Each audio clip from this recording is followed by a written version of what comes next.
Hello guys, welcome to the Knowledge Beast. I am Chanda Upadhyay and I will be sharing with you something about the NET exam, means National Eligibility Test. So, NET exam is conducted by NTA, National Testing Agency.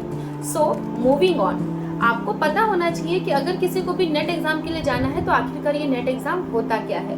तो जिसने भी masters complete कर लिया हो अपना कोई भी subject से या फिर कोई भी सेकेंड ईयर में हो अपने मास्टर्स के लिए तो वो जा सकते हैं ये एग्जाम के लिए।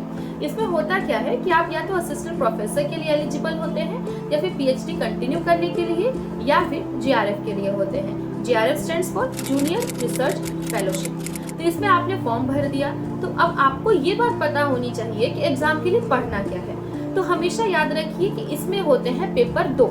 फर्स्ट वन आता है आपका पेपर 1। पेपर 1 में होते हैं आपके 10 यूनिट्स, यहाँ पर मैंने दिखा दिया है आपको, देख लीजिएगा।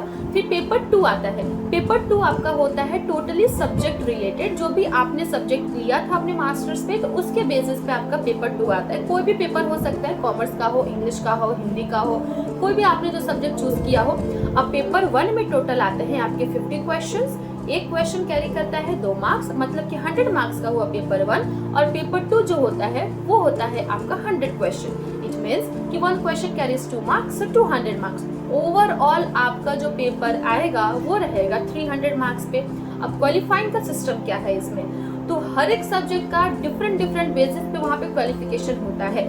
अगर आप सपोज इंग्लिश से बिलोंग करते हैं तो उसके लिए अलग क्वालिफाइंग मार्क्स आते हैं आपके। कॉमर्स के सेक्टर पे है तो उसके लिए अलग आते हैं। अब इसमें भी कैटेगरी होता है, तो अगर आप जनरल से बिलोंग करते हैं तो आपके लिए अलग कैटेगरी पे आएगा। अगर आप दूसरे सब्जेक्ट से बिलोंग करते हैं तो दूसरे के लिए आएगा। उसी बेसिस पे हर एक अपना जनरल है, सपोज जनरल में आए, ईडब्ल्यूएस में आए, एससी, एसटी, ओबीसी कुछ भी रहा तो उस बेसिस पे आपके कट ऑफ का बाइफर्केशन होता है। तो उसी बेसिस पे अगर आपका आ गया देन यू आर क्वालिफाइड। अब आपने सपोज क्वालिफाई कर लिया है कोई एग्जाम, तब आपको आगे करना क्या है।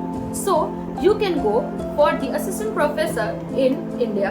अगर आपका नेट क्वालिफाइड हो चुका है then do go for it. Assistant professor वहाँ लिखा हुआ आएगा कि you are qualified for assistant professor only, तो आपको सिर्फ उसके लिए जाना है। जिसने जीआरएफ क्वालिफाई कर लिया होगा तो उसको जीआरएफ के बेसिस पे जाना होगा। अब जीआरएफ क्वालिफाई करने के बाद तो उनको रेगुलर कॉलेज में विजिट करना पड़ेगा। वहाँ पे जाके उनको अपने पीएचडी थीसिस जो होती है उसके ऊपर वर्क करना पड़ेगा और गवर्नमेंट जो होती है उनको स्टेपनेट देती है। अब डिपेंड करता है कि कौन से जगह पे आपका हुआ है, वहाँ पे जाइए। जो भी आपके गाइड रहेंगे वो आपको बताएंगे कि इस कॉलेज में आपका लग गया है एग्जाम, जाने के लिए वहाँ पे जाना पड़ेगा। सो इस प्रकार से बाइफर्केशन किया गया है हर एक के बेसिस पे। So I hope this video will be helpful for you. So thank you and follow for more.